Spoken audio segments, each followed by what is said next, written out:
So, hi everyone, welcome to another episode of Secrets of the Viz. Today, I have a very special guest with me, Lisa, who is here to talk about her Van Gogh Viz. And it's a really interesting Viz because Lisa has been doing a lot of dashboard styles Vizes, and this is the first time that she's doing a very design focused Viz. It's really well done, and I'll let Lisa tell you all about it in this episode. So, over to you, Lisa, to give a short intro about yourself. Yeah, so hello everyone. Nice to meet you all. My name is Liza and I'm BI analyst at Axis and I'm based in Belgrade, Serbia.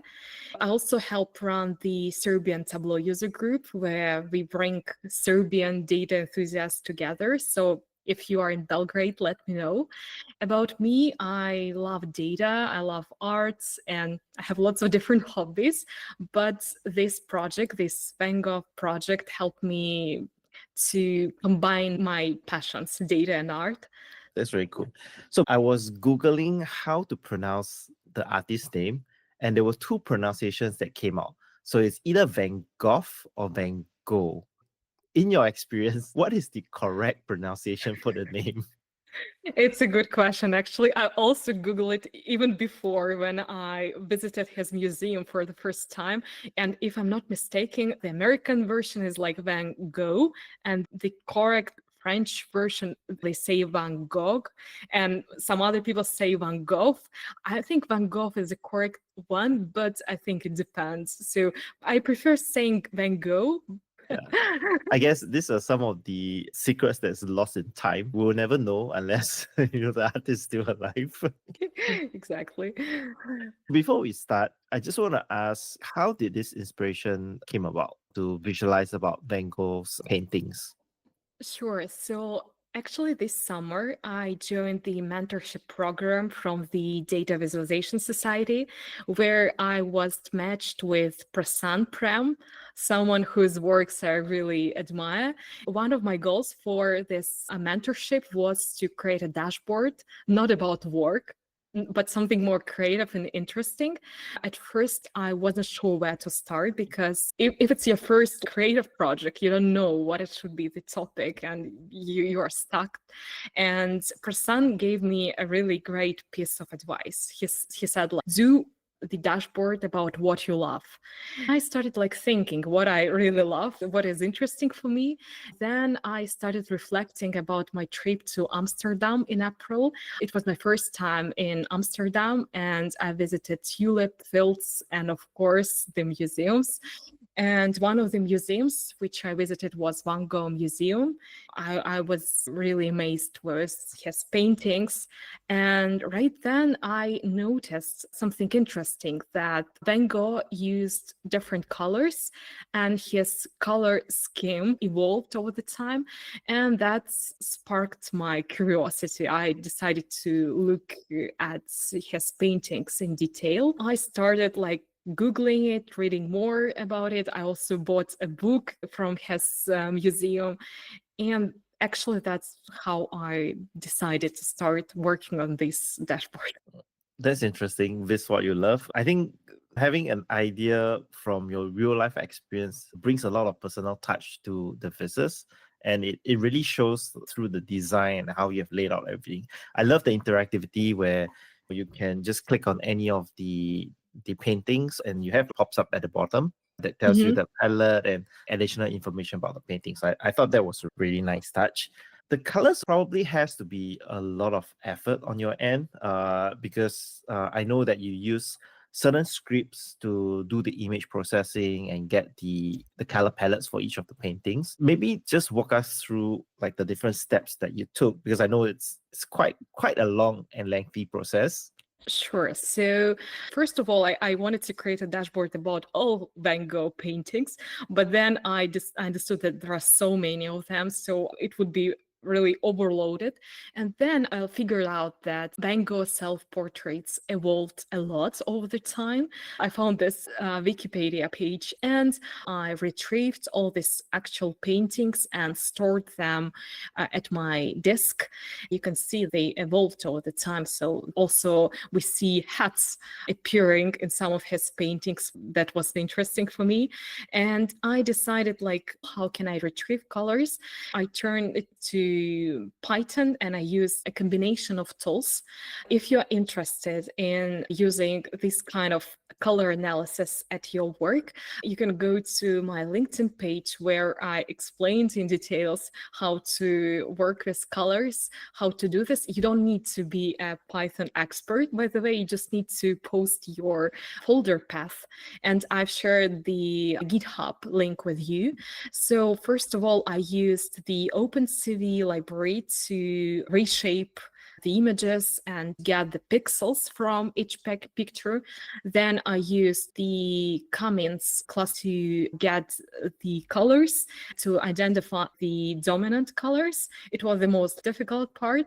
And then I calculated the percentages of each color in the paintings and just exported this data into the CSV format. You can easily do this by using the script. And the final version of the spreadsheet looked like this. So I had the first table with all the information about the self-portraits, and also I used the ID, which is used in Wikipedia and all other sources.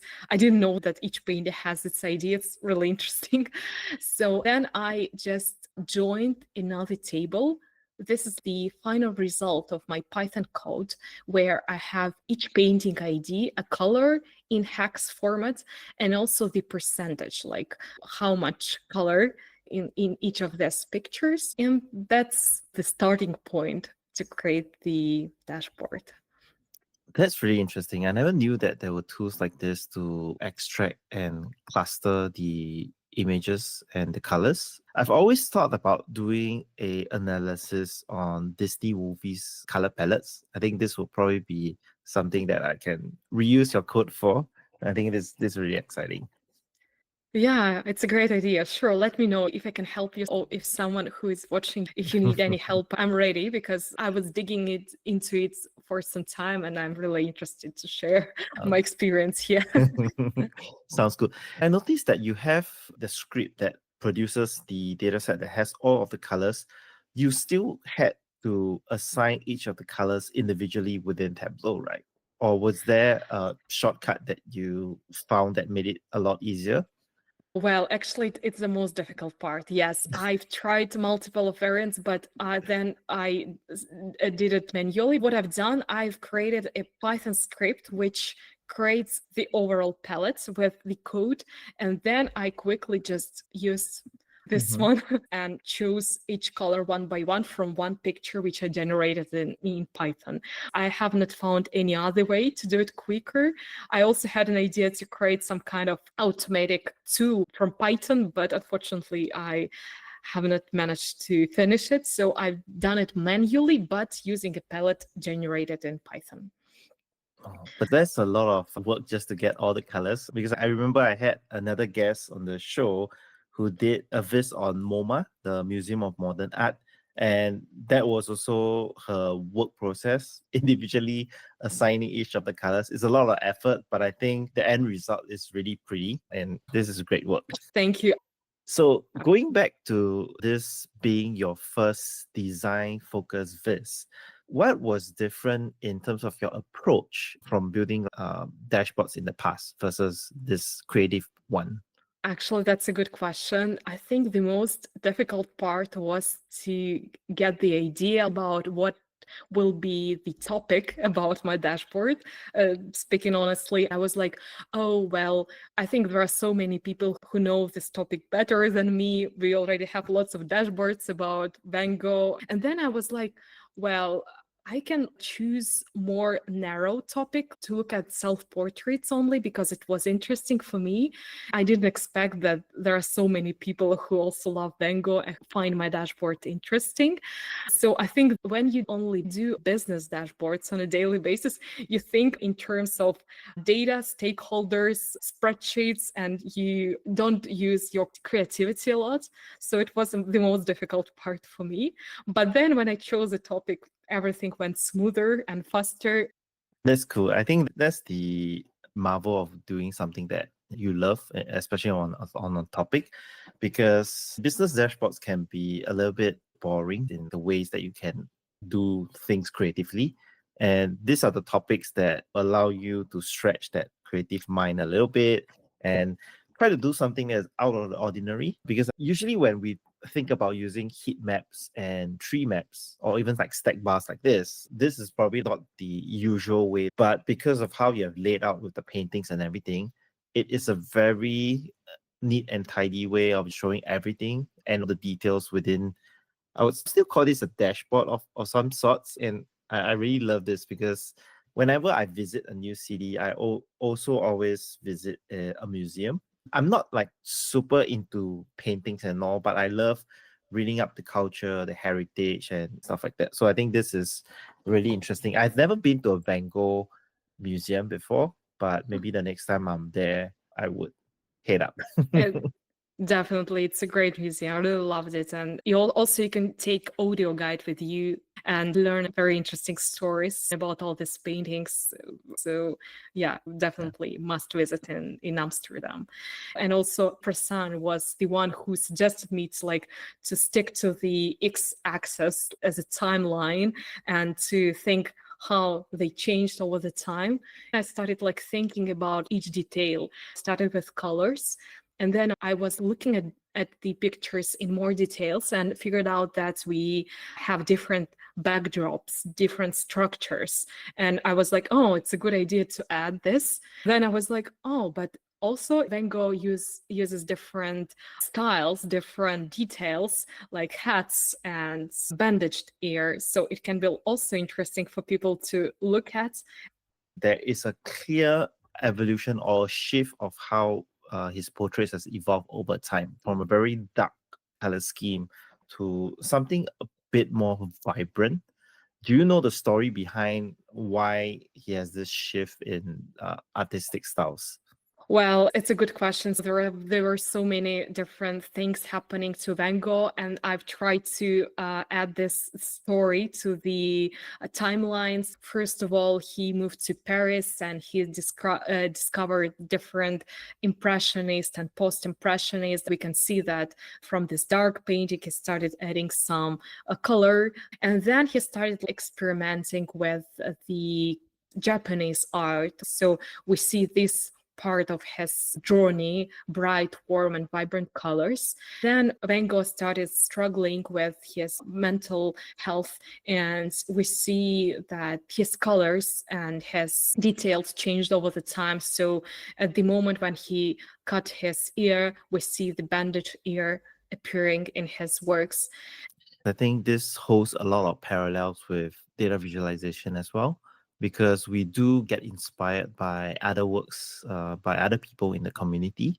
For me, where I started 5 years ago, my design styles and the things that I paid attention to is very different to what I do these days as well. So I think it's an evolution of all artists. For us in the data fam, like all of us is some form of artist in certain sense. We can definitely learn a lot from art, paintings, and different mediums, how they actually use colors and composition to improve our own creative sense as well. Yeah, for sure. I agree. Cool. So is there anything that you are currently working on that you might want to tease the audience a little bit on? Well, actually, I have lots of plans because I've just started my, I would say, creative journey. And I want to create dashboards related to my different hobbies, not about the art. For example, right now, one of my hobbies is figure skating. I started doing it just 1 year ago. At first, I could just skate forward, and that was it. Now I'm trying to do some even baby jumps. There is a group here in Belgrade for people who are old enough but just started skating, and I have an idea about the dashboard on this topic. I already started gathering data about the ice skating, so if I finish it I will let everyone know, but that's the idea for my future.